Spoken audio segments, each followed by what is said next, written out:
Welcome to the National Faculty Meeting. Please welcome NLN Chair-elect Yolanda Van Riel.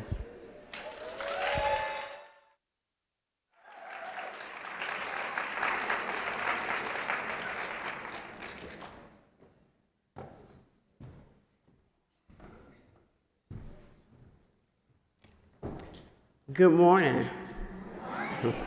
On behalf of the NLN Board of Governors and the NLN staff, welcome to the National Faculty Meeting. I am Dr. Yolanda Van Riel, NLN Chair-elect, and I am honored to once again introduce this year's meeting. This year's National Faculty Meeting is generously being sponsored by True Merit, which also joined the NLN Foundation to co-create the new True Merit NLN Distinguished Emerging Nursing Scholar Award. We presented the award yesterday morning to two exceptional individuals. Our thanks to True Merit and Dr. Peter Preziosi for all their support of the summit, the NLN Foundation, and of nursing education. I also hope that everyone enjoyed their evening yesterday and all that the summit and Orlando have to offer. Thank you again for being here. A short time ago, we heard Dr. Cynthia Bradley's empowering and enlightening presentation about using AI in immersive simulation and beyond, especially for virtual reality simulation. AI is certainly the hot topic this year as we reimagine and reconsider the future and the present of nursing education. This summit has truly been a wonderful opportunity for each of us to get the latest on AI and how it's reshaping the profession we hold so dear. Now, I am pleased to have another important conversation about the impact of AI. This faculty meeting provides us with an opportunity to continue to unravel the mysteries of AI, providing bridges of dialogue to understanding the possible alignment of AI and nursing education. It is now my distinct honor to introduce our next outstanding speaker from the world-renowned Mayo Clinic, Matthew Byrne, a nationally recognized expert in the emergence of generative artificial intelligence, which has presented increasingly urgent questions for educators and healthcare providers. Hopefully today, we can find some answers. Matthew is the Principal Health Technology Product Manager at the Mayo Clinic. With 20 years of experience as a nurse educator, Matthew teaches primarily about healthcare and education technologies.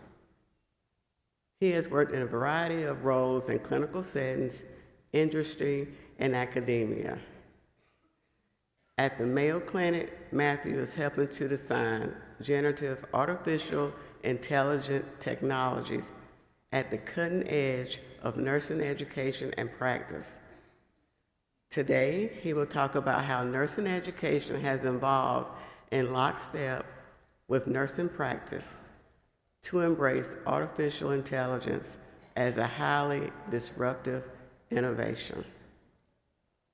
After his presentation, we will have the opportunity for some dialogue and Q&A from the audience with Matthew.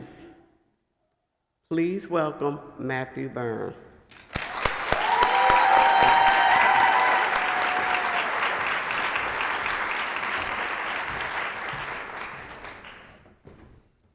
Now I know your assessment skills are kicking in, that I'm bringing the stool over. My knees are great. I'm just too tall for the teleprompter, so.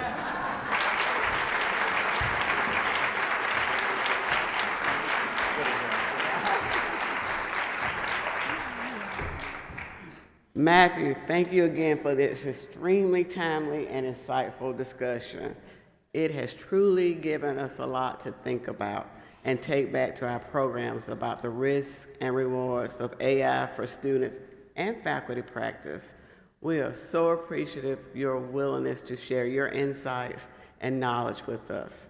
Now we would like to invite the audience to have an opportunity to ask you a few questions. NLN staff, Dr. Sandra Davis, Kelly Bryant, and Raquel Bertiz will monitor the mics. When you come to the mic, please state your question briefly and succinctly, within a 1-minute time limit. Also, please begin by stating your name and school. My apologies up front, because I may have to ask you to wrap up so we can have time for other questions or comments. Questions? I feel like Dr. Topaz and Dr. Bradley should have to join me. I don't know why I get the hot seat after my presentation. Oh, Yes, John Revore, Louisiana Christian University. I have been trying to use this, but each time my students try to interact, apparently they have to upload the same instruction set, guardrail, and their inability to do that creates results that aren't what I'm looking for. You're creating avatars or talking about that. Do you have to use a special enterprise version to create the consistent framework? yes. So I want to answer that in two parts. The first part, when it comes to having students use it and you feel like you're having to give them a whole long set of prompts and things they need to do, there's something called custom GPTs, and every Claude or Gemini, they call them something different. I think Gemini calls them gems, real creative name. You can actually create custom mini bots where you load all the instructions and the students just interact with the bot. That's really what I see as the next wave of DIY chatbots for all of us. Those, of course, are a buy-up option. They're not incredibly expensive, but in terms of having it be a real slick student experience, that's the way to go, especially if you have an enterprise GPT, meaning if you put stuff in it, it's not going to put it all out on the internet. So when I talk about an enterprise GPT, it firewalls all your good stuff. If you have an enterprise GPT and you can make a custom one, you could load all your stuff into it and your students could have a conversation with your syllabus. So custom GPTs are the future of the sort of DIY chatbot for all of us. In terms of the avatar stuff, we're still at the phase where I feel like it's sorcery. It just is bananas. Like, I loaded one was just my picture, and it was able to animate my picture, and I could add all kinds of weird voices. So you usually need a license they give you a little free version, get a taste of how cool it is. You do have to buy up usually to have a more extensive avatar. Capitalism will bring that price down. So I think we're going to start to see that be a little bit easier to use and to bring the price down. Yeah, good question. Who is next? Okay, my name is Cindy Clark. I'm professor emeritus at Boise State. So some of the conversations that I've had in my travels with students and faculty have to do with the environmental impact. And in my neck of the woods, we're seeing huge centers going up. I happen to be married to a hydrologist. So we talk a lot about the environmental impact, the energy consumption, the water scarcity because of the great amount of water it takes. We're seeing ecosystems wiped out in Boise and around Idaho to build these structures.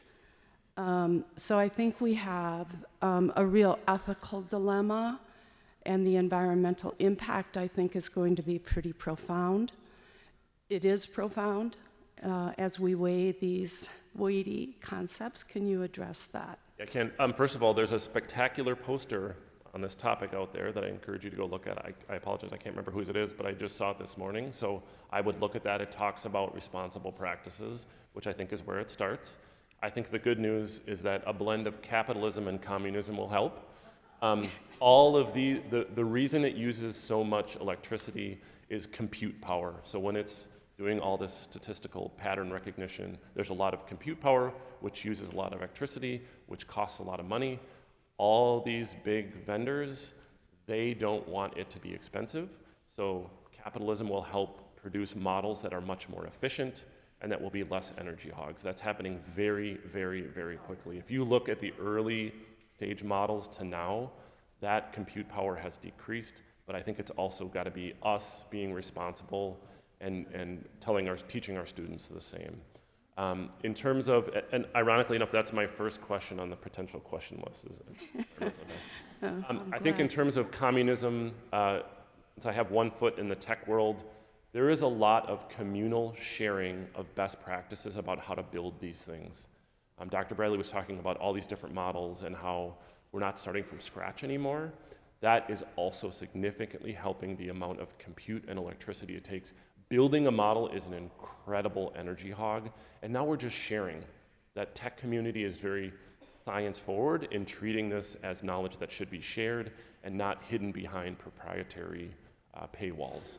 So I think between those two things, this will get better, but I agree that's the part right now I think is a little bit difficult, but we are moving in the right direction in my view. Okay, thank you. Good morning, everyone. Michelle Moulton, Johns Hopkins School of Nursing. Thank you, Matt, for opening up this conversation. It's important. I was using AI to enhance a class lesson I was creating. And my 16-year-old came up and saw that I was using AI, and she said, "Mom, you're cheating." And so at first I was shocked and horrified that my 16-year-old would think that of me, but then I realized, I stopped and thought, our students are thinking, even if they're using it for good, that it's a sign of cheating. So I'm worrying about as faculty that we're sending an implicit or explicit message that AI is bad and it's a dirty word and it's a dirty thing. Mm-hmm. And so my question is, do you have any ideas or resources to help us as faculty, like a little toolkit or something, to pull back the curtain with our learners to have an open dialogue like you just had with us, with our learners? Yeah, I wish I had a toolkit. I'd probably be a millionaire. But I think this with and about AI is the direction we need to go, especially in the clinical environment, because they're going to walk into the clinical environment and be like, oh, everybody here's cheating. Everyone here is using Copilot and using AI tools. If you look at Epic's roadmap, and I know they're the biggest EHR vendor, you look at their roadmap, all they have are AI tools. So the students are going to see these, and it's going to be an immediate cognitive dissonance to what their perceptions are. I teach nurse educator graduate students, and I require them to use these tools. So for example, I'll say, go to Gamma, which makes presentations for you, and you have to edit 51% of it so that it's yours. And they love it because they're not starting from a blank template. And that to me is the kind of thing that we all need to be more efficient and to use these tools well. But when I asked the students about that experience, I wanted them to reflect on that experience of using a variety of different tools. Many of them said, well, it felt kind of dirty, because they're getting the same message. And unfortunately, we have to flip that script. Yes, students are cheating. Yes, there's academic misconduct. I get it. We all do. But I think we have to think more carefully about how we teach students about why they shouldn't be doing that, and use the technology effectively, sort of use it almost against them. I hate to say that, but incorporate that into assignments, and it makes it much tougher for them to just be like, oh, I'm just going to pump out a paper with ChatGPT, and that's the end of it. So again, with and about AI, I think is one of the best strategies. Great question. Thank you. Thank you so much for your talk. My name is Jane Duz, and I'm on the Board of Governors, and I represent the practice side, formerly a Chief Nursing Officer for Advocate Health. Our practice partners are struggling with AI too. So as we're preparing nurses to move into practice, practice isn't necessarily embracing AI. We're still trying to figure out where it fits in. And you have perhaps our misguided colleagues in the nursing unions who have come out publicly against the use of AI because it limits critical thinking or it's taking away the nursing jobs. So really, how do we partner with you so that you're creating these students that may be, more adapt, or attuned to AI or using these tools, but they're moving into a practice setting that may not be there yet. So I think there could be some discord there. So any comment on that? Yes, there is discord. I'm not touching the union part with the 10-foot pole. Some of this is going to be a matter of time. I think we are going to have quickly have a generation of students where this won't be a weird thing, it'll just be an expectation. And they're gonna walk in. I think about when like, Google Docs and all that kind of stuff became popular, and it was like, oh, look at these cool new things. Now we expect them to come in knowing what those tools are and how to use them, and they expect us to know what they are and use them. I think AI is gonna be exactly the same within a short number of years, because they're gonna grow up with it. They're gonna use it in grade school and high school, and they're gonna come in and like, why aren't you using these generative AI tools? Like, what's wrong with you guys? So that's why we need to really ramp it up, because it's gonna become the expectation, and I think the evidence is gonna prove out that it's extremely valuable. On the practice side, it's a mixed bag because the technology is so immature. It will get better. I think the example of voice-based documentation is a really positive story. As an informatics person, I've been following like healthcare tech for a really, really long time. I'm one of those people that used to paper chart. You guys remember that paper charting? And watch that convert over to electronic. And I remember thinking, oh, this is so cool. And then I remember thinking, oh, I'm standing at the computer not taking care of the patient. And so it became this sort of like, okay, I guess I have to type a bunch of stuff into this system. Now, as I care, I talk, it all gets transcribed, and it goes into Epic. I don't touch Epic. So to me, that will help practice, not fear and resist it, as the tech gets better and better and better. I think some of the resistance is because it's still a little immature, but it will get better and better, and that will help quite a bit. Thank you. Yeah, thank you. I guess Morning. One more hot seat. It's you. More hot seat. All right. Good morning. My name is Nick. I work on the West Coast.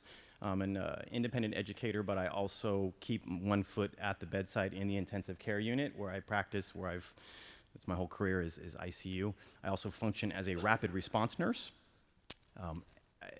One of the last images that you had inspired me, and it was actually very affirming because it was basically, you see my headset, and it's the same thing. I have several use cases where I've actually integrated and used AI in my practice in the hot seat. So, for example, and this was just recently, I get several calls as rapid response nurse on a daily basis in my facility, and I used AI. I would get a call from a nurse on the floor saying, I have a patient presenting with these, complaints or these signs and symptoms, and I go in and I look real quick in the chart, and I have to come up with very, very fast assessments to determine how to triage this patient or if the patient needs triaging.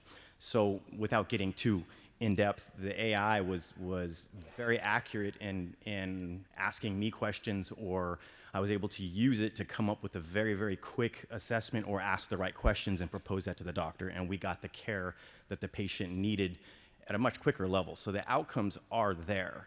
I've also used it in other scenarios. For example, a patient might be in a lethal arrhythmia, or not a lethal arrhythmia, but like a SVT, and I'll be on my way to the med room, and I'll just chime in real quick and just briefly run down, these are the signs, symptoms, this is what's going on with the patient, what's the algorithm for the medication, so I don't have to try and remember or thumb through the guides, and it immediately tells me while I'm pulling medications up. So there's several use cases for this in the clinical practice.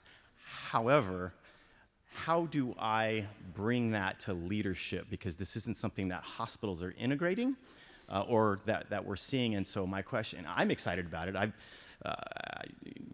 you said, the younger generation, and I'm kind of in the middle right now. That's why I still stay at the bedside.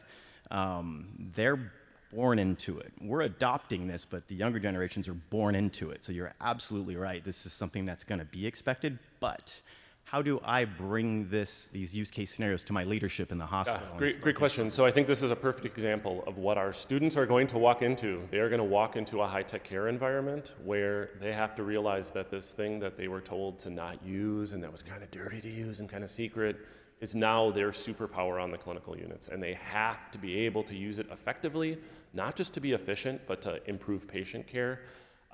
Almost every healthcare institution I've worked with has an innovation think tank, innovation input. I would find that group. There's a lot of information out there about how to take an idea and shape it into a good proposal, a good pitch. This is what I do every day. I have to kind of pitch the ideas, so I'm glad to talk to you as well. But I think nurses need to learn how to articulate what their technology needs are rather than just saying, well, this screen sucks. Well, that doesn't help the tech nerds like me translate into a fix. So I think the articulation of what the idea is, the value it brings to the institution, not just patient outcomes, but the dollar value, and then finding the right champions to help you move it forward. Those are all kind of the recipes for that, but there's always somebody in the institution who can get behind that. I would just find that innovative group or that intake portal and continue to push the idea, but we as nurses have to clearly articulate our tech needs, whether it's ed tech or clinical tech. That's a huge part of how we have this technology work for us rather than us having to work with it. Sure, thank you. Yeah, thank you.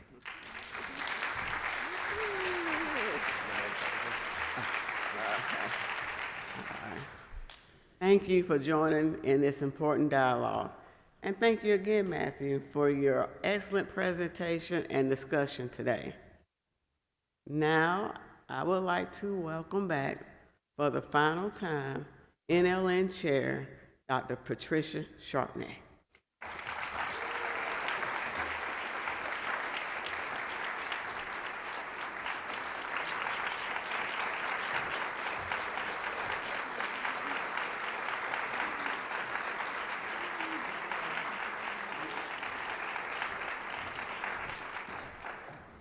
Thank you.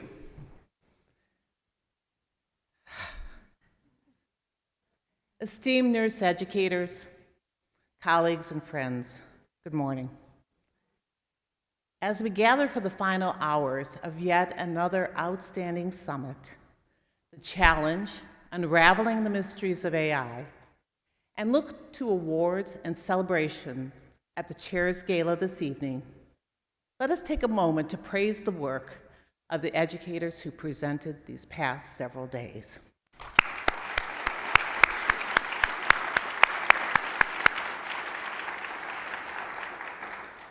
We have had an opportunity to share, not just in terms of sessions, research, and strategies, but more so in spirit, purpose, and pride. Over the past few days, we've exchanged not just ideas and strategies to use AI and other teaching learning strategies, but inspiration as to how we can be innovative in the work that we do. Throughout this time, we've challenged our assumptions, got vaccinations, as Dr. Malone would say, expanded our horizons, and most importantly, reaffirmed our commitment to empowering and equipping the next generation of nurses with the tools that are essential for success in this profession. To each of you, thank you for showing up, not just here at this conference, but every single day in the many, many roles you manage as educators, mentors, innovators, and advocates. As we return to our respective institutions, let's carry the energy of this summit together and continue to collaborate. Build bonds with those you have connected with this week, because the world needs great educators to bridge the gap between theory and practice, between inquisitiveness and confidence. At this gathering, we've been reminded that we are not alone. The conversations we've had in the sessions, over coffee, in quiet corners, have all pointed to one truth: our work matters. In classrooms, in simulation labs, in policy advocacy and curriculum reform, we are building the future of healthcare, one student at a time. As I consider our time together, I am reminded that being a nurse educator is not merely about sharing knowledge. It's about shaping lives, inspiring critical thinking, and preparing future caregivers to face the world with compassion and skill, but also resilience through achieving work-life satisfaction, but not necessarily balance. Teaching them to find fulfillment and harmony in both their professional and personal life, and to be energized and aligned with what they love to do. It's about ensuring that they remember their why of becoming a nurse. The NLN is here and has always been here to support you in this effort. Reflecting on the past 2 years as your chair of the NLN Board of Governors, I am more inspired than ever by the work of the NLN to strengthen the power of nurse educators, the superpower of nurse educators across the globe to make a difference for the profession. It is an honor to stand before you today as I prepare to conclude my term as chair of this incredible organization. I do so with a heart full of gratitude, pride, and humility. During my tenure, I have witnessed what is possible when we unite our diverse perspectives toward a common purpose. We have advanced equity, reimagined competency-based education, expanded our nursing research footprint, strengthened partnerships across organizations, and bolstered our global impact, all while remaining anchored to NLN's core values of caring, integrity, diversity and inclusion, and excellence. The work that has been accomplished over the past 2 years has been transformational. The NLN has long been a place where ideas turn into action, where advocacy turns into change, and where nurse educators are empowered to lead. The NLN is more than an organization. It's a powerful movement because all of you make it so. It is where nursing education finds its voice, where innovation is cultivated, and where the future of our profession is shaped by the collective wisdom and unwavering commitment of you, our members. Let me share a few highlights of the NLN work since 2023. In 2023, the NLN brought together the leading experts and thought leaders on competency-based education to publish the vision statement titled Integrating Competency-Based Education in the Nursing Curriculum. This vision statement was followed by one of our most successful and well-attended summits in San Antonio, a daring proposition, competency-based education, and subsequently, the release of the competency-based toolkit.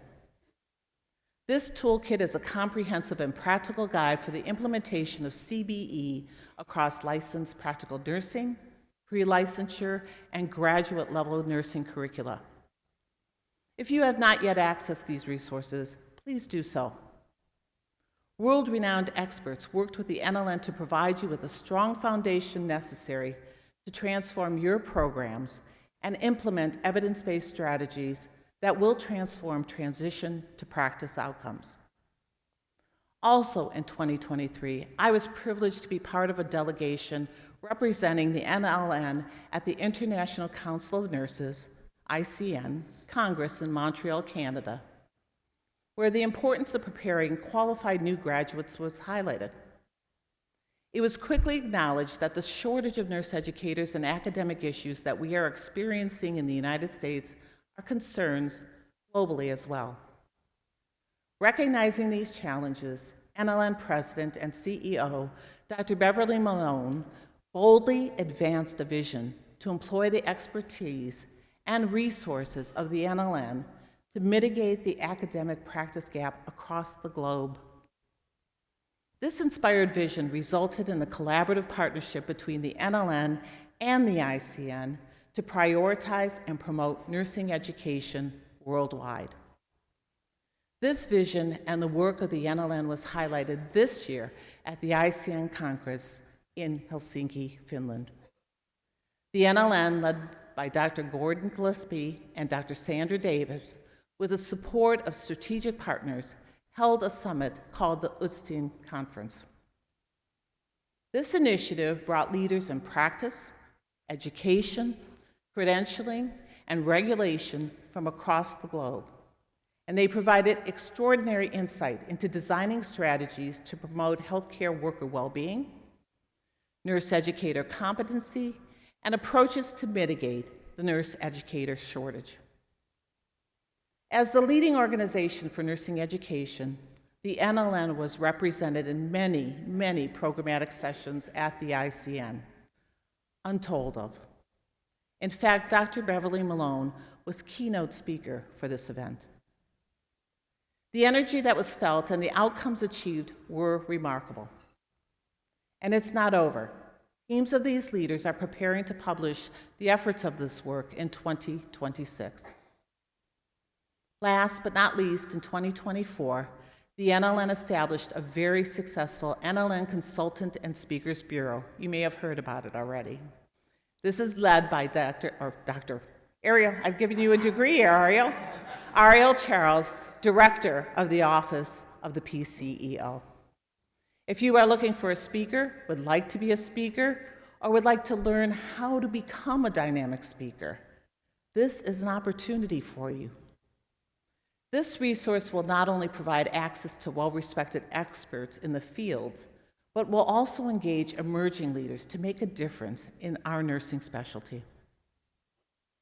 Through this initiative, organizations of all kinds can gain valuable inspiration and insights to propel personal journeys and reach new heights of excellence. And the NLN is not done yet. A soon-to-be-published academic progression vision statement will highlight the need to support a seamless approach to academic progression, engage our LPN educators and students, and invest in the role of the nurse scientist. Our commitment to recognizing all levels of nursing education is unwavering. Of course, this work has not been easy. We have navigated a constantly changing healthcare landscape and a turbulent political environment, all while balancing the shifting needs of our students and our communities. What has never changed was a belief in the transformative power of nursing education. So now, let us continue to advance this work. Let us go forward to embracing the future of our global impact, forward to closing the academic practice gap, forward to a new chapter of leadership and innovation where educators are equipped not just to teach, but to lead change. When I first stepped into this position, I knew it would come with responsibilities, but I could not have imagined the growth, the challenges, and the deep sense of connection that would come with it. Serving as your chair of the NLN has been one of the most meaningful experiences of my professional life. Together, we have navigated change, celebrated progress, and most importantly, remained true to the values that define our work: caring, integrity, diversity and inclusion, and excellence. Whether it was through tough decisions, collaborative breakthroughs, or quiet behind-the-scenes efforts, I have seen time and again the strength and dedication of the staff of the NLN and Board of Governors of the NLN team. To my fellow board members and colleagues, I thank you. Your wisdom, your support, your willingness to challenge and be challenged have shaped me as a leader. I leave this role confident that the organization will continue to do the transformative work to impact nursing education across the globe. Will the Board of Governor leaders please stand and be recognized?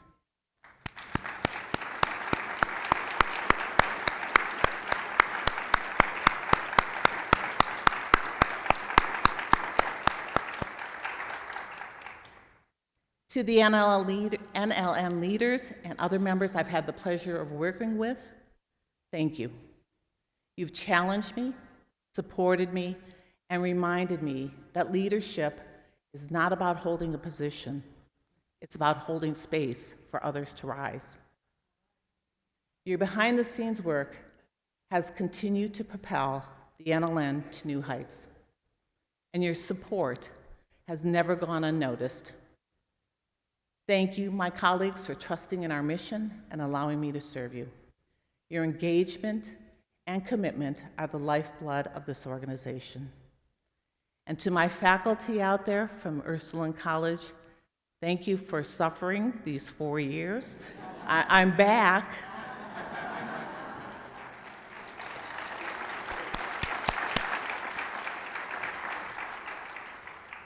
And to the incoming NLN chair, Dr. Yolanda Van Riel, I offer my warmest congratulations and my full support.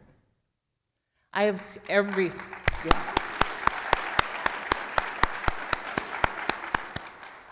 I have every confidence that you will continue to lead with clarity and purpose. Though I leave this office, I do not leave the mission. I will always, always be an advocate for nursing education, for faculty promotion, for policy that protects and uplifts our profession and our communities, and for the students who will one day follow in our footsteps. I have always been and will always be a supporter, a cheerleader, and a believer in the work that the NLN does. Thank you for the opportunity to serve. It has been an honor I will never forget. As I close this chapter in my life, I do so with gratitude for the opportunity to have been present, for the privilege of leading, and for the promise of what lies ahead for all of us. Thank you.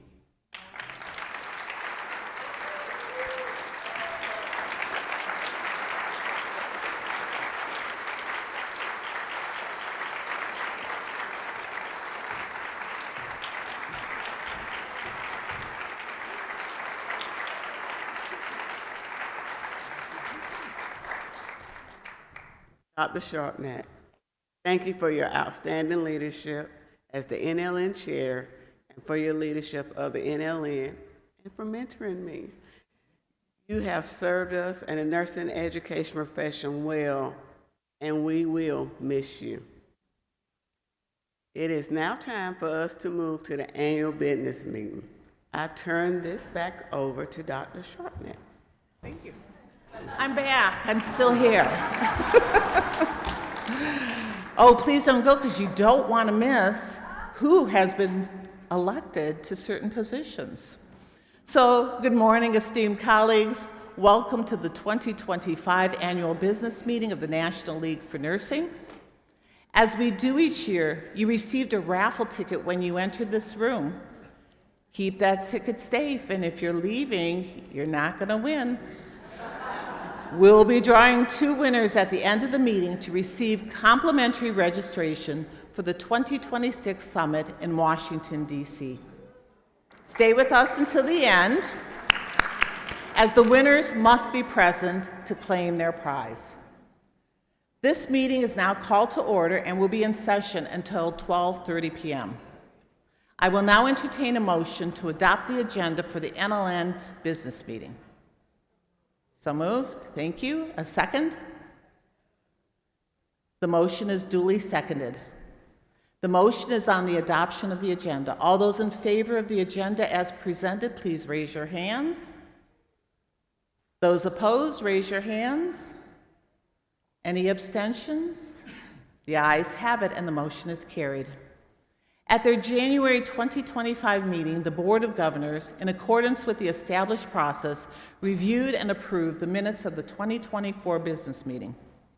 I need a motion and a second to continue the established process of the NLN Board of Governors reviewing and approving the annual business meeting minutes at the first board meeting following the business meeting. Motion? Thank you. Is there a second? Thank you. All those in favor of continuing the established process of the NLN Board of Governors reviewing and approving the annual business meeting minutes at the first board meeting following the business meeting, signify by raising your hands now. Those opposed? Any abstention? Okay, the ayes have it. The motion is carried. Thank you. I now ask the membership to please join me in welcoming to the stage to deliver her executive report NLN President and CEO, Dr. Beverly Malone.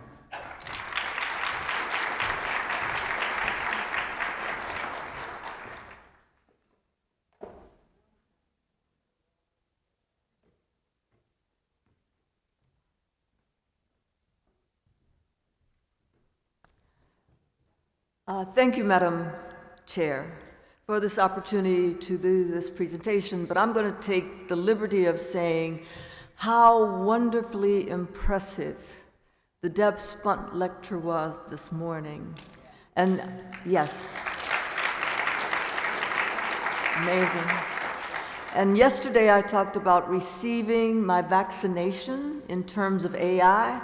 I got my booster shot today.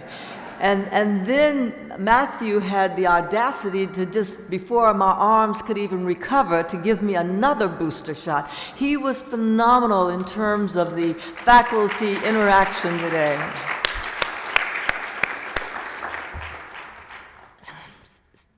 I have to say also that the transition from our leadership of Dr. Patricia Sharpneck to the leadership of Dr. Yolanda Van Riel is nothing but perfection for me. So I would ask you to join me in a round of applause for the enormous ability and the wisdom of the NLN membership to have elected such incredible leadership for this organization.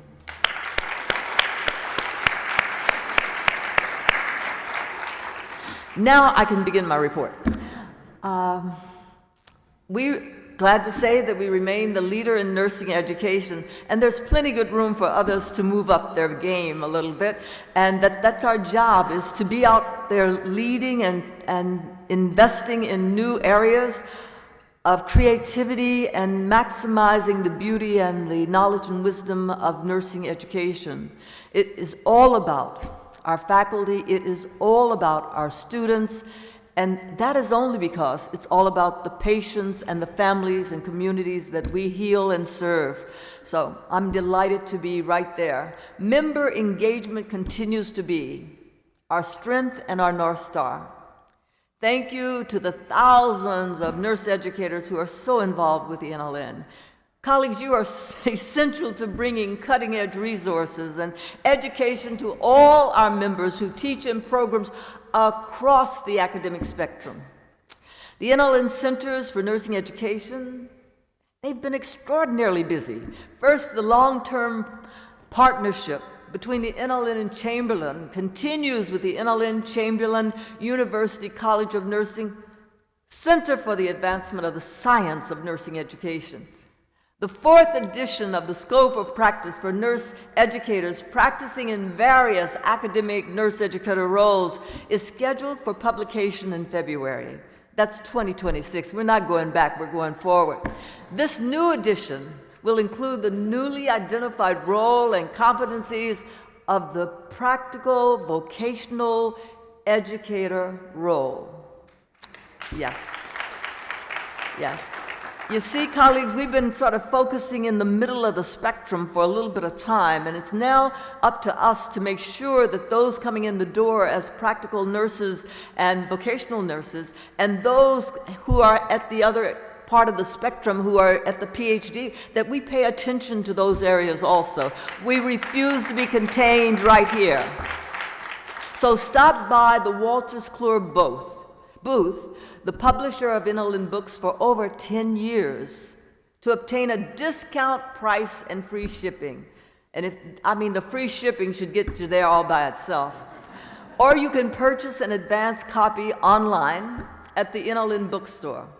The 2025 Summit Special Issue of NLN's research journal, Nursing Education Perspectives, also published by our partner Wolters Kluwer, focuses on clinical education in academic learning environments. Doctors Jenny D. Gagné and Rebecca Davis are the guest editors. Copies are being distributed at the Summit registration booth. A call for manuscripts for the 2026 special issue remains open until January 2026. The topic is creating a healthy work environment in nursing education with guest editors Drs. Mark Hand and Stephen Palazzo. I know that Mark is here, I'm not sure Stephen is, but Mark, could you just stand to be acknowledged? And Stephen, if you're in the room. And the 2027 special issue of NEP is AI in nursing education. I mean, how I love when a plan comes together. So this is the way that we put it all together. All aspects of NLN should integrate into this one forceful tsunami of information and knowledge and training about AI and about the other special issues that are in our strategic plan. Well, colleagues, there's still time to submit your research manuscripts for our special issues. And I know you are waiting for me to say that so you could go and immediately start on preparing those scripts. We have now many outstanding experts who serve on NEP's editorial board. Will all NEP editorial board members please stand for a round of applause?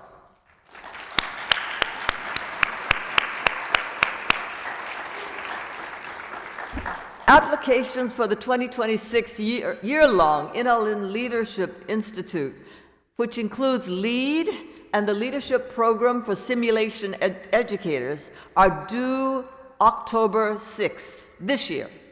Will the current participants and the alums of LEAD, SIM leaders, executive leaders, and deans and directors programs please stand to be recognized?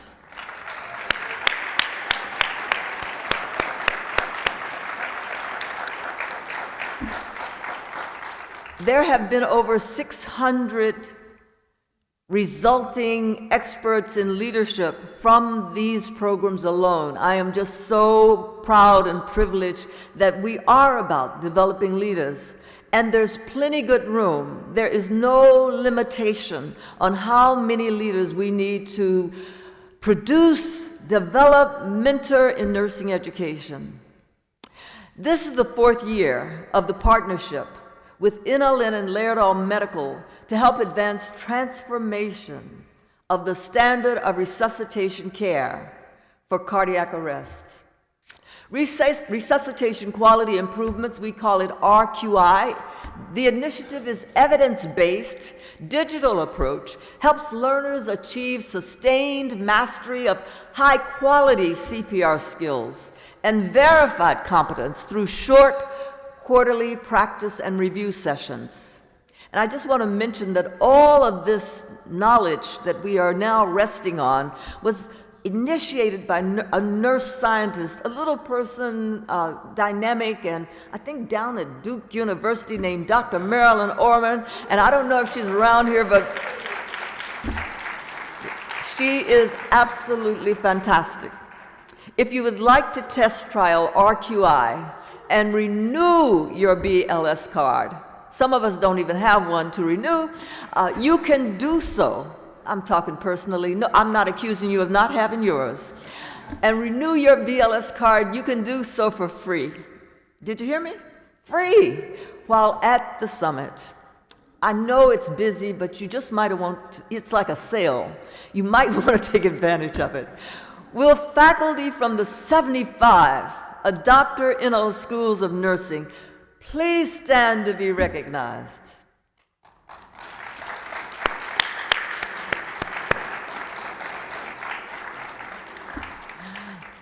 Some folks didn't stand. I saw you doing this. Yeah, I gotcha. The NLN Walden University College of Nursing Institute for Social Determinants of Health and Social Change cultivates leaders who can address issues of social determinants of health and equity in a variety of settings. The year-long NLN Walden Leadership Academy is now accepting applications for 2026. If there are current participants and alumni of the Leadership Academy for Social Determinants of Health, colleagues, please stand.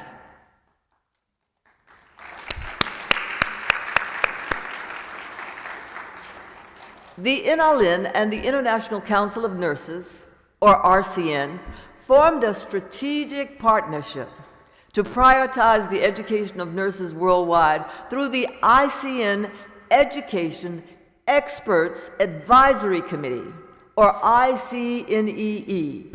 The aim of ICNE, I wonder if I put too many E's on that, is to promote the education of nurses around the world and ensure the nursing workforce of the future is prepared to meet whatever challenges lie ahead. Dr. Sandra Davis, NLN's Deputy Chief Director, serves as ICNE's chair as well as primary staff support for the organization. This year, the NLN is proud also to celebrate a 22-year partnership with Laerdal Medical, a collaboration we deeply appreciate. I don't think some marriages last that long, but that's another story. Over the years, we have co-developed several significant products that have advanced nursing education, including vSim, Scenario Cloud, and immersive virtual reality solutions. In collaboration with Wolters Kluwer and Laerdal, we created new virtual reality programs aimed at preparing students for real-world nursing practice through evolving multi-patient clinical experiences.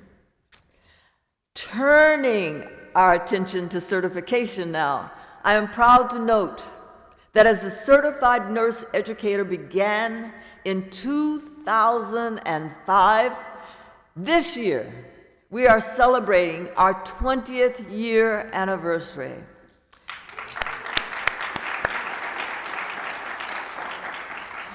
The INALIN Certification Division now has 3 certifications available for nurse educators: Certified Nurse Educator, or CNE, Certified Clinical Nurse Educator, or CNECL, and Certified Novice Nurse Educator, CNE with a small n. Since 2005, over 18,000 academic nurse educators have earned one of the 3 certified nurse educator credentials.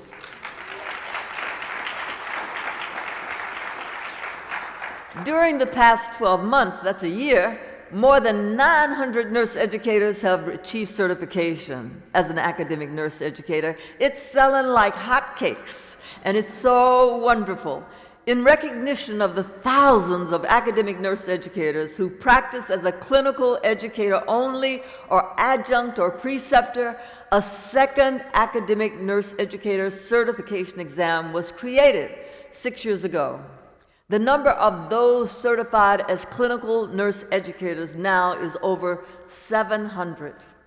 The implementation of the CNE novice program has gone well. The target group for this certification is nurse educators within the first 3 years of practice as a nurse educator. We call them babies, even though some of them are not the age of babies. Since the launch of the CNE novice exam, we now have over 320 nurse educators certified at the novice level. And we are now adding the practical vocational nurse educator certification. Currently, a hard-working group of PN, VN faculty, they're busily writing new test exam items specifically for this test.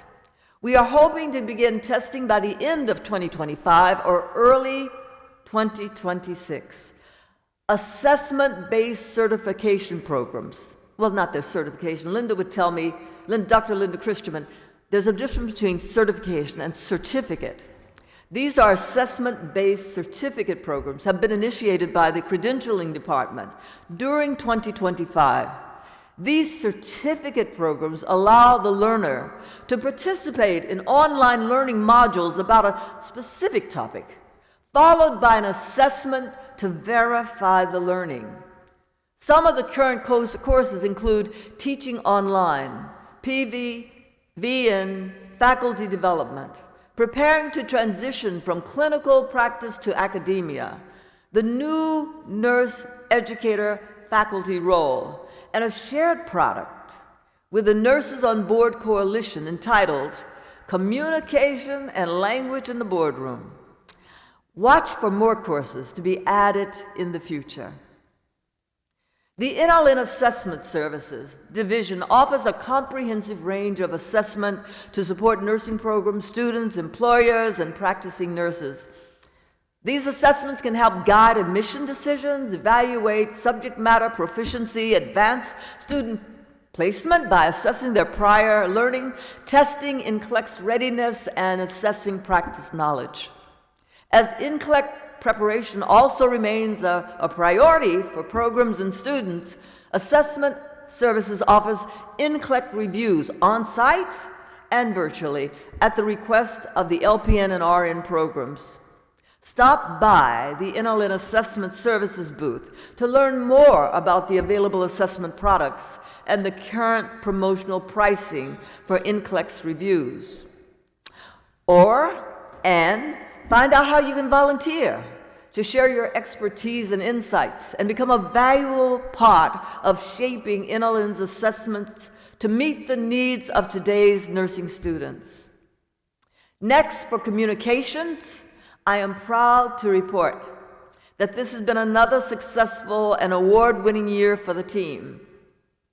We continue to work with the media around stories that highlight the expertise of the NLN, plus efforts to address the nursing shortage.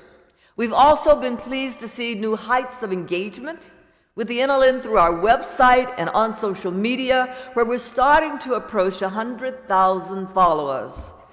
If you're not following the NLN, you can find us on LinkedIn, Facebook, Twitter/X, Instagram, YouTube, and most recently, Blue Sky, from links on our website, nln.org. There's also something new on the horizon.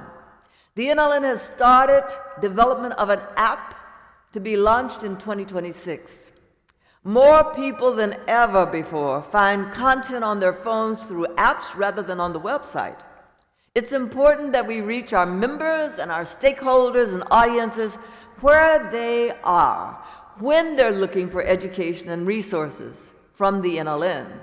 Look for an announcement in the coming months when the NLN app is ready for you to download. Speaking of apps, the Summit app won a gold award from the Hermes Creative Awards. So please check it out if you haven't already. And that's not the only award we've received. Since we met last year, the NLN and CNEA have earned other national honors in the Apex Awards for Publication Excellence, Hermes Awards, and the AVA Digital Awards. These awards recognized our media outreach, website, and digital communications.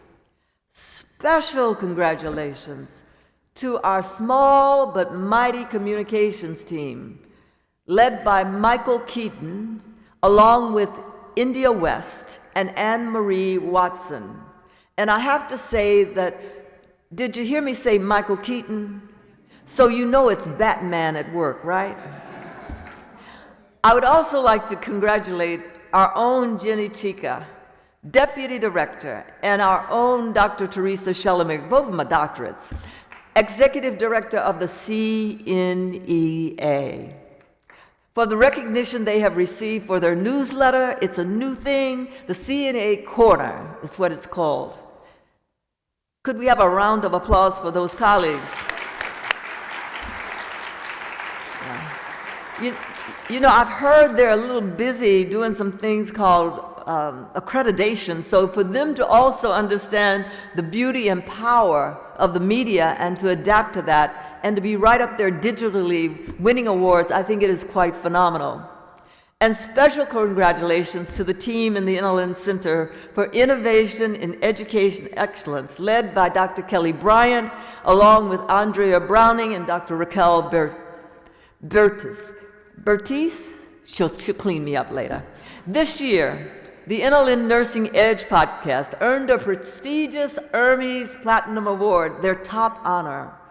Wonderful job, everyone. Could we have a round of applause for all of them? At this time, colleagues, understanding that I'm introducing, and you're welcoming an award-winning executive director of CNE, let me bring to the stage Dr. Teresa Schallenberger, executive director of the NLN Commission for Nursing Education, to give you an update.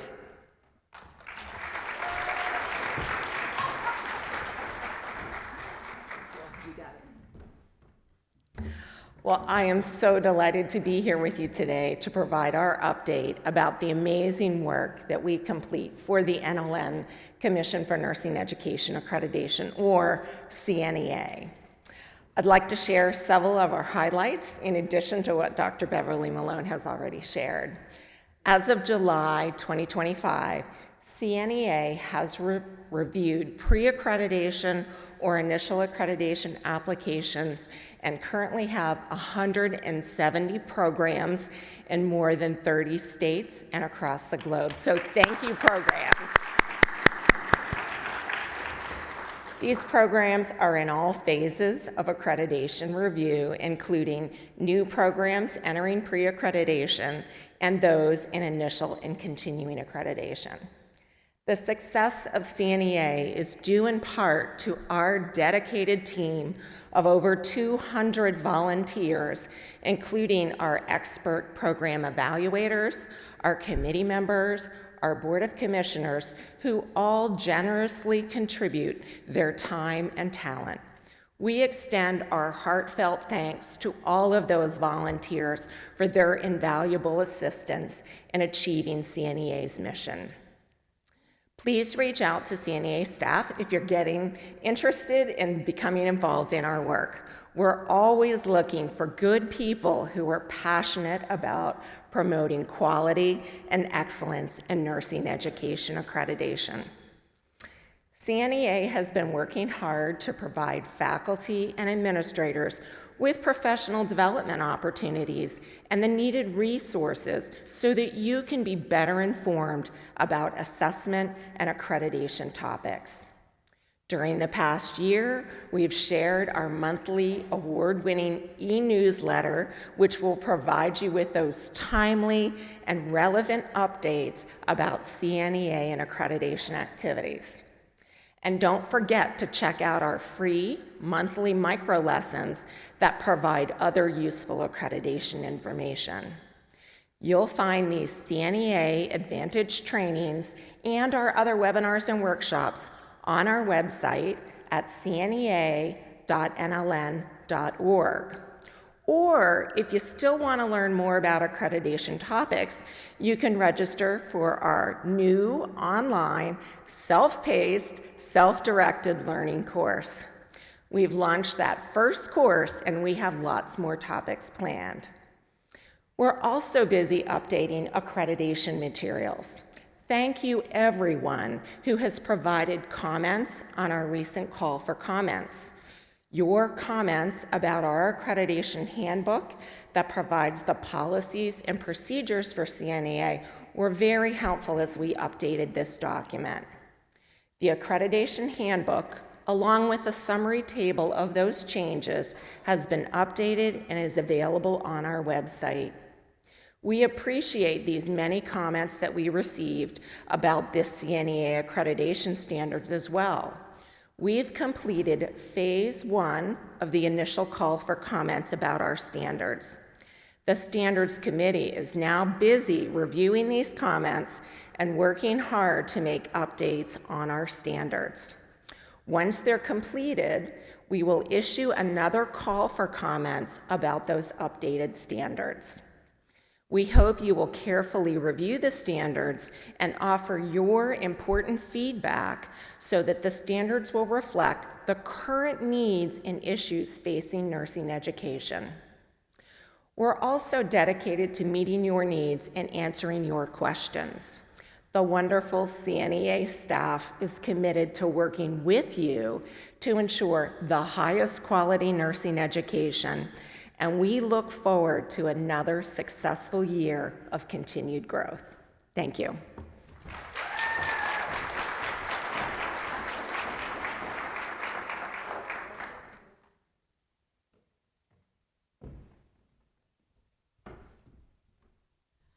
Thank you, Teresa. I would like to conclude my report by once again thanking NLN Chair Dr. Patricia Sharpneck, the Board of Governors, partners, and staff who have all contributed to making this a banner year for the NLN. Thank you so much for joining us at this event.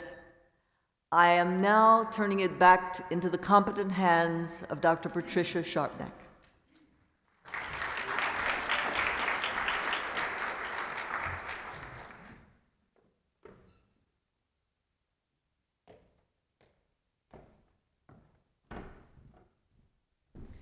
Thank you for that report, Bev. I now invite our treasurer, Dr. Mark Hand, to give the NLN Treasurer's Report.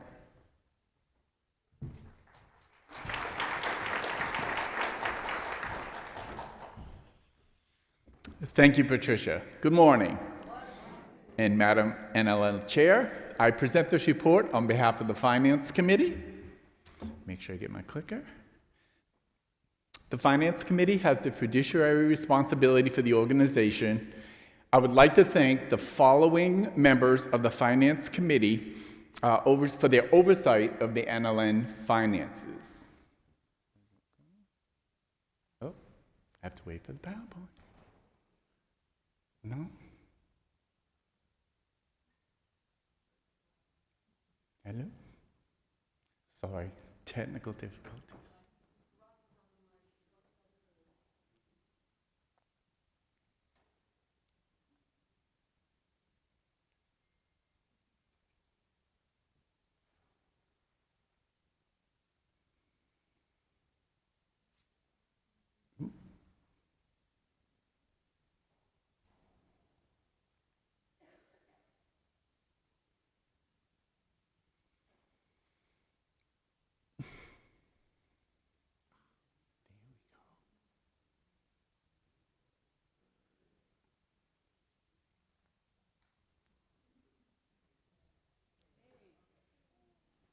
All right, perfect. Okay, so the board, the NLN Finance Committee, Susie Kane, Angela Amar, Don Shuck, Mark Voigt, Patricia Sharpnick, Yolanda Van Riel, Angela Amar, Investment Advisor again, Don Shuck, and NLL Chair-elect Yolanda Van Riel. 4 dynamic and integrated core values permeate the NLN and are reflected in our work, even on the Finance Committee. Caring, integrity, diversity and inclusion, and excellence.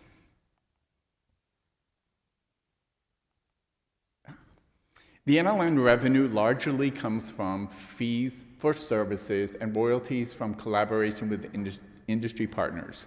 Our fees for service include dues, assessment services, workshops, and meetings, including the summit. So on this slide, membership is broken out and remains steady. The 2024 summit was well attended and shows an increase in revenue for the year.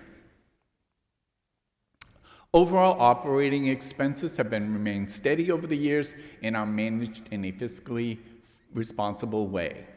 Inflation was high in 2024 and remains a matter of attention for leadership in 2025 and 2026 planning. Management monitors expenses to budget. A new lease agreement took effect in 2024, reducing payments in 2024 and 2025. Yearly, the Finance Committee reviews the investment strategies for the reserve fund balance as well as the investment portfolio to ensure that the NLN maintains a strong financial foundation to support the organization now and in the future. As mentioned previously, these funds has been used strategically by the NLN to launch and invest in CNEA. Areas of growth that have been realized in the financial performance of the NLN include certification, D2L workshops, and the NLN Consultants and Speakers Bureau, and partnerships and collaboration. We also continue to invest in partnerships that generate royalties. Revenues were steady this year, and we saw a steady increase in the investment portfolio. The NLN reserve balance has sufficient funds to both invest in CNEA and provide funds for unseen financial needs. The NLN has exhibited responsible fiscal management with the maintenance of full staffing and salaries. I commend the President and CEO, Dr. Beverly Malone, and the NLN staff for their efforts to ensure the financial stability of the organization.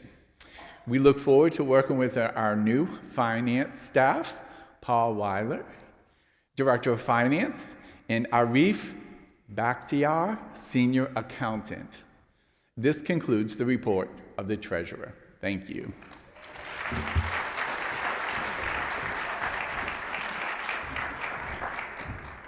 Thank you, Mark. I am now pleased to invite Dr. Patrick Robinson, Chair of the NLN Foundation for Nursing Education Board of Trustees, to present the Foundation's annual report to the membership.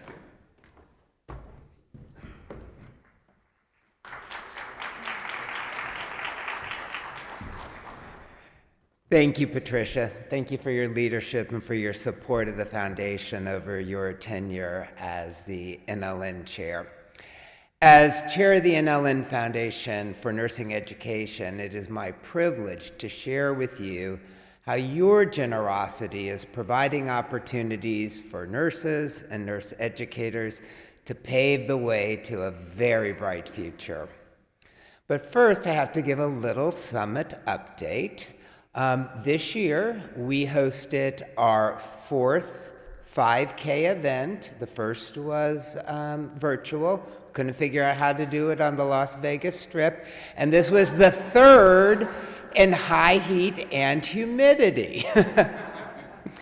But this year, we were excited to say we had over 70 participants. Any of my runners and walkers out there? Absolutely. This year we themed it. It was our Super Educator theme, and it honors all those heroes of nursing education. We provided a banner at the start of the race for participants to write down what their nursing educator superpowers were. And it's really a great banner. It highlights all the skills that nursing educators work on and develop through their work. I encourage everyone to visit this banner. It is at the NLN booth at the entrance of the exhibit hall, and certainly feel free to add your superpowers onto it. I want to thank Nightingale Education Group for again being the sponsor of this year's events.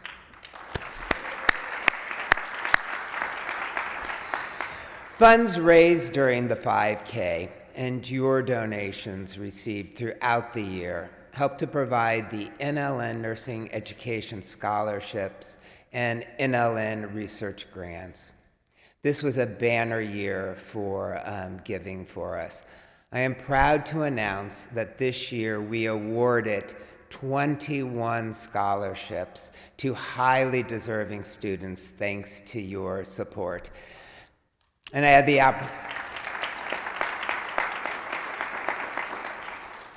the opportunity last night to meet them, and let me tell you, our future is blazingly bright. These scholarships include the Edmund J.Y. Pajarillo Health Informatics and Innovation Scholarship, which focuses on using data analysis and health information technology. The Cecilia Lou Varajes Scholarship Award. This was created by Amy Nichols and is awarded to nurses who are the first in their family to pursue higher education and belong to a marginalized or excluded group. The Health Carousel Nurse Education Scholarship is awarded to a nurse who's going to graduate school whose initial nursing education was received outside the United States. The NLN Steve Cerame Nurse Educator Scholarship, which honors our former Chief Financial Officer and his 26 years of service to the National League for Nursing. We had a new named scholarship this year from True Merit. It's the True Merit NLN Distinguished Emerging Scholarship Award. And it awards $10,000 to 2 winners to recognize and encourage emerging scholars whose research has been dedicated to the advancement of teaching and learning and education. Over the past decade, our foundation has awarded almost $1 million in grants and scholarships to fund the future of nurse education. Now, to provide these opportunities, the foundation has created many, many different ways for you to give. Now, our highest level of philanthropic support is participation in the NLN Foundation Advisory Council. This is a prestigious gathering of like-minded experts from all sectors of the healthcare field that meet to provide their expertise and critical insight to support the mission of the NLN. In addition, these members pledge an annual contribution to support the Foundation's objectives, including our scholarship and grants programs. This year, we are proud to say that we have 26 members at this highest level of philanthropic support. Thank you to the members of our advisory council.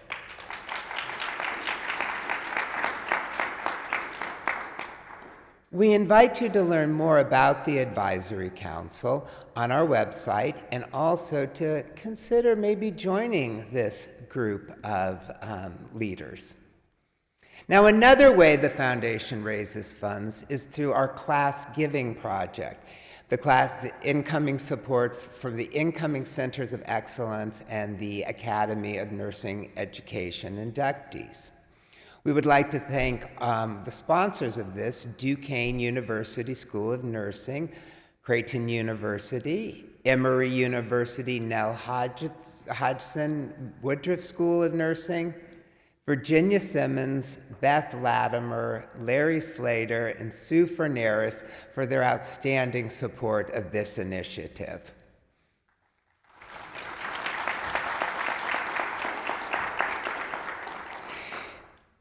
The NLN Foundation for Nursing Education continues to support the NLN Collection.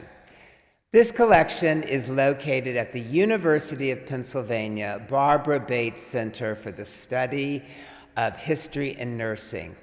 The NLN Collection aims to preserve the legacy and rich history of the NLN, the first nursing association in the United States. I extend my sincere appreciation to nurse educators for their dedication for nurturing the next generation of nurses and healthcare professionals. Your commitment to knowledge sharing and mentorship plays a pivotal role in shaping the future of nursing. I also want to thank the NLN Board of Governors. You have a 100% giving board. That means a lot. Thank you so much. And thank you to the other members of the Board of Trustees of the NLN Foundation, and of course to the incredible staff that supports the work of the foundation. And if you're sitting there with FOMA thinking, oh my gosh, I missed my opportunity to give, don't worry. You're gonna have lots more opportunity before you leave. Tonight at the Chairs Gala, we're going to do a lot more fundraising. We're gonna have fun doing it. So see you there tonight, and thank you all for your continued support and commitment to the foundation and our mission.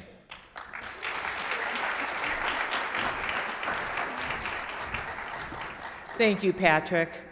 Now it is time to declare the results of the 2025 elections.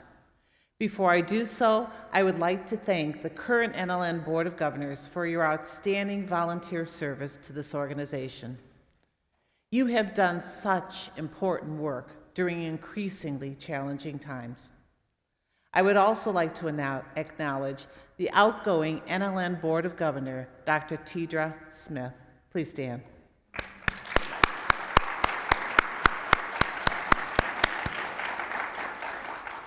NLN Bylaws, Article 6, Section 5, prescribes procedures that the NLN uses to elect its governing bodies.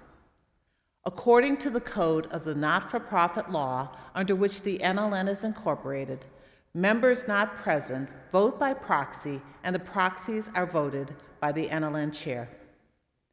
To ensure the integrity of the election process and the security of the online voting process, an independent company performed an accountant's report that documents the election process.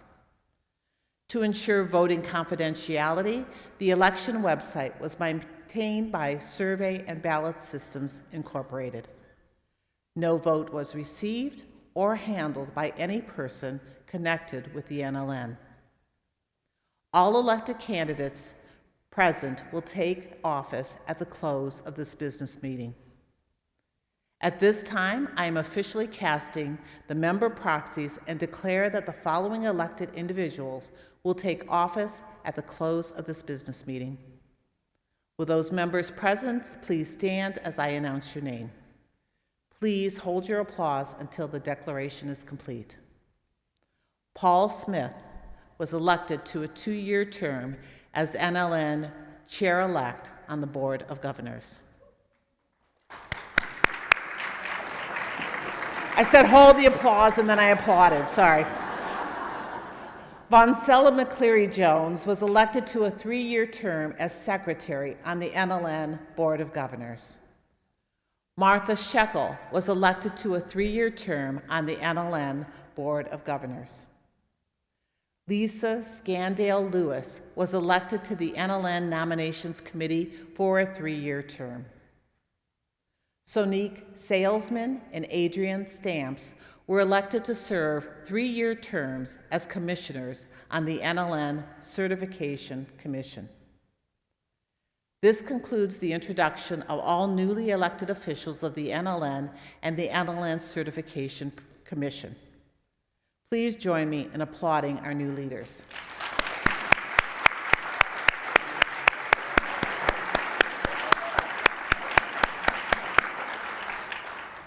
I turn now to welcome the incoming board and to officially install the following individuals as members of the NLN Board of Governors. Would you please come forward and join me on the stage as your name is called? Officers: NLN Chair Yolanda Van Riel. NLN Chair-elect Paul Smith. Treasurer Mark Hand. Secretary Martha Shekel. Governors at large: Susie Kane, Jane Does, Majida Elbana, who is unable to attend, Ann Fink, Rebecca Hill, Cheryl Hoying, Vancella McCleary Jones, and Mark Vogt.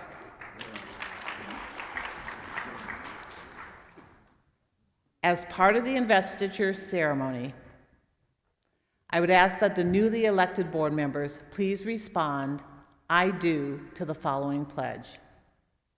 Try to synchronize. We hereby pledge our time and talent in support of the mission and goals of the National League for Nursing. In doing so, we will represent the best interests of the organization and will not allow any personal or professional conflicts to interfere with our commitment to the welfare of the NLN. Please respond by saying, "I do." I do. This completes the installation of the NLN Board of Governors. The board may be seated.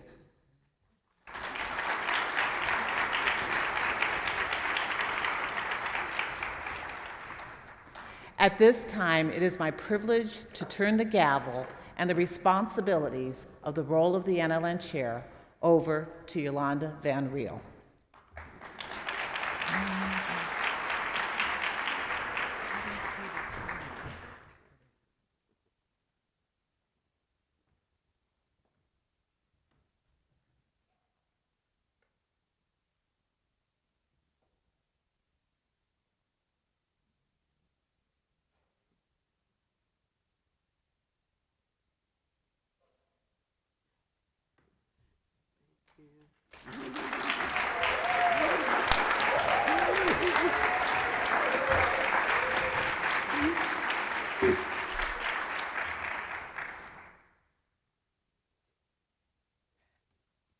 It is with deep gratitude and humility that I stand before you today as chair of the National League of Nursing Board of Governors.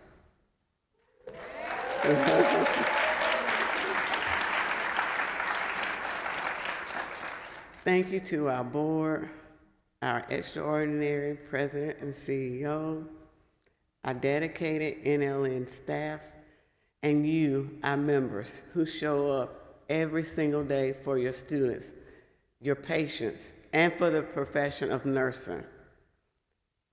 I also want to thank my family who are here today, my husband Antonio, my daughters Brittany and Morgan, and my son-in-law Carnell for their love and support and for attending this auspicious occasion. It means so much to me.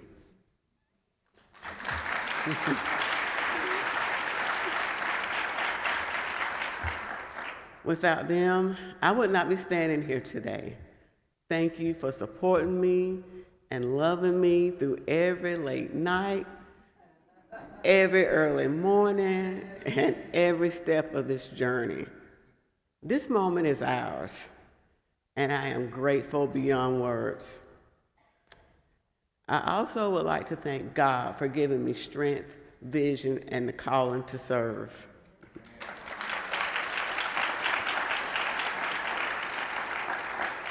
And I recognize, however, that not all of us frame our journeys through faith, and I honor and respect the diverse beliefs, values, and perspectives represented here today.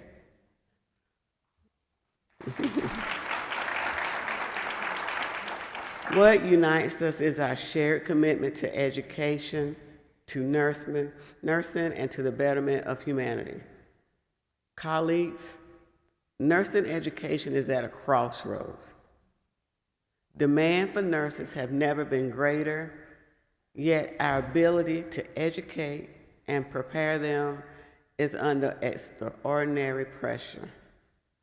We face faculty shortages as faculty ages continue to climb, and nurse educators prepare to retire, while younger nurses are often drawn to the high salaries of clinical and private practice.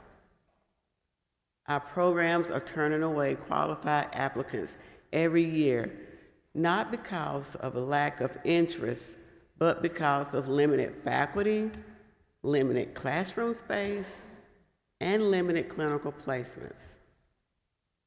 Our students filled with passion and promise struggle with heavy workloads, financial burdens, and the stress of navigating a healthcare system already stretched thin.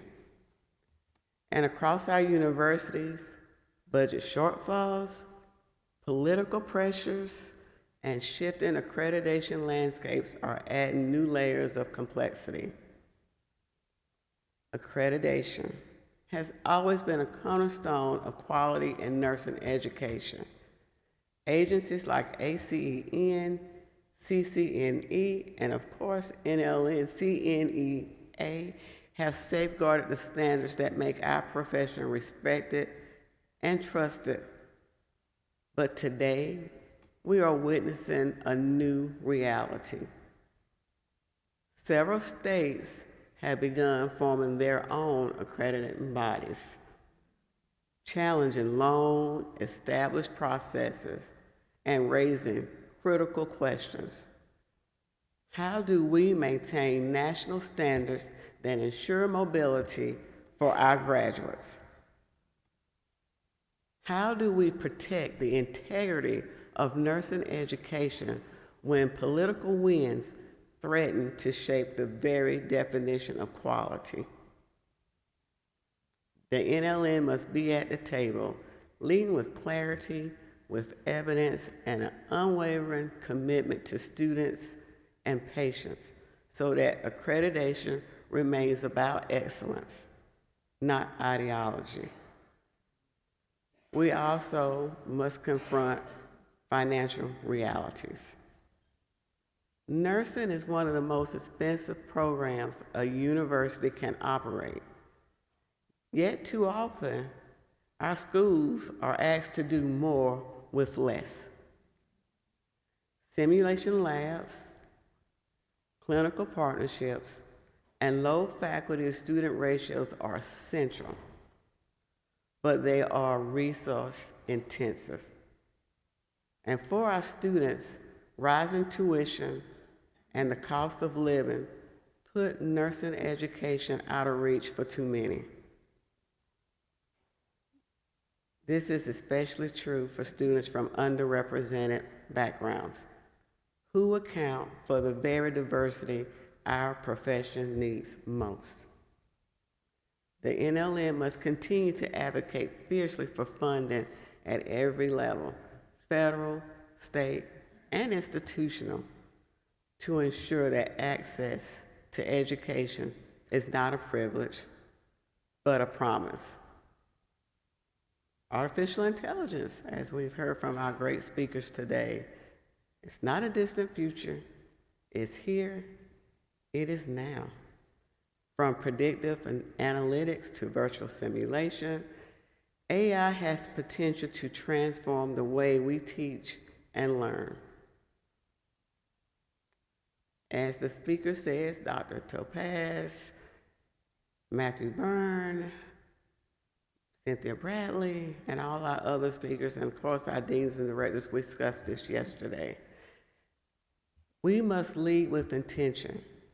AI cannot replace the human touch, the ethical reasoning, the compassion at the heart of nursing.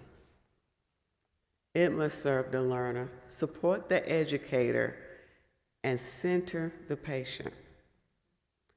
And it must be integrated in a way that safeguards academic integrity and prepares students to use technology responsibly. The NLN is at the forefront of shaping these standards, helping faculty adapt, helping students thrive, and ensuring innovation does not come at the cost of our values. Our work does not stop at our borders. Around the world, the nursing shortage is real and urgent. Climate change and planetary health are reshaping the conditions in which nurses practice. Migration, pandemics, and social inequities demand that our students be prepared for a global reality. As the NLN, we are extending our partnership globally, sharing knowledge and preparing nurses who can serve not just communities, but the world. Amid all these challenges, including faculty shortage, accreditation debates, funding battles, and political pressures, let us never lose sight of why we do this work. Nursing is about people. It is about caring for others in their most vulnerable moments. It is about teaching the next generation, not just the science, but the art of healing. Our charge as educators and as leaders is to ensure that no matter how the landscape shifts, we remain steadfast in protecting the human connection at the heart of nursing. So let us move forward together, bold, unafraid, and united. Let us embrace technology, but keep humanity at the center. Let us adapt to politics, but never compromise on quality. Let us fight for funding, for equity, and for access, because the future of nursing and the future of healthcare depends on it. As we move into this next chapter together, I ask you to remember that this leadership is about one voice. It's about many voices in harmony. It is about creating space for those who have been silenced, such as LPNs and VNs. It's about collective action, rooted in shared purpose. And it is about preparing our students not just to survive the future, but to shape it. As Dr. Beverly Malone has said so powerfully, I won't be able to say it like she does, in any nursing role and at any table, finding and using your voice in any nursing role is essential. As your NLN chair, I commit to leading with courage, with vision, and with unwavering faith in this profession we love. The challenges are great, but together our impact would be greater. To each of you in this room and beyond, thank you for believing in the future and for believing in me. Together we will rise. Together we will lead. Together we will soar. Thank you.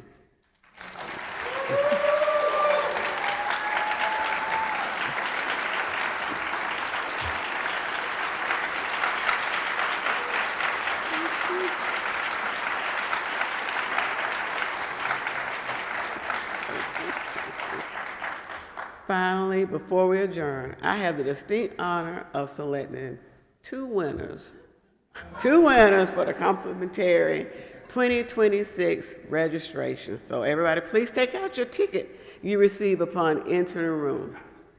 As a reminder, the winner must be present to receive the prize.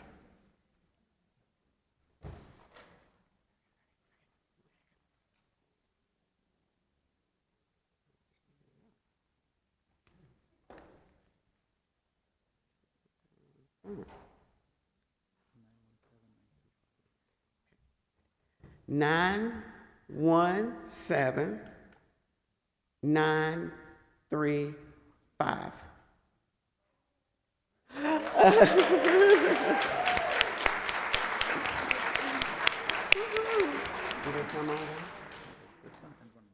Okay.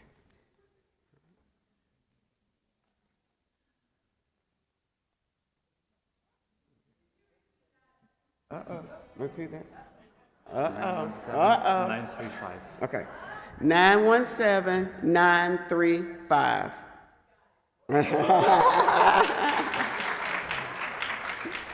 Okay. The next one, 917-911.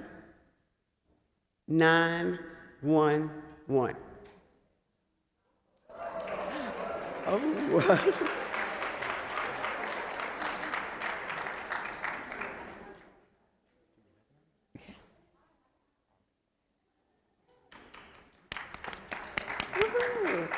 Congratulations to all our winners.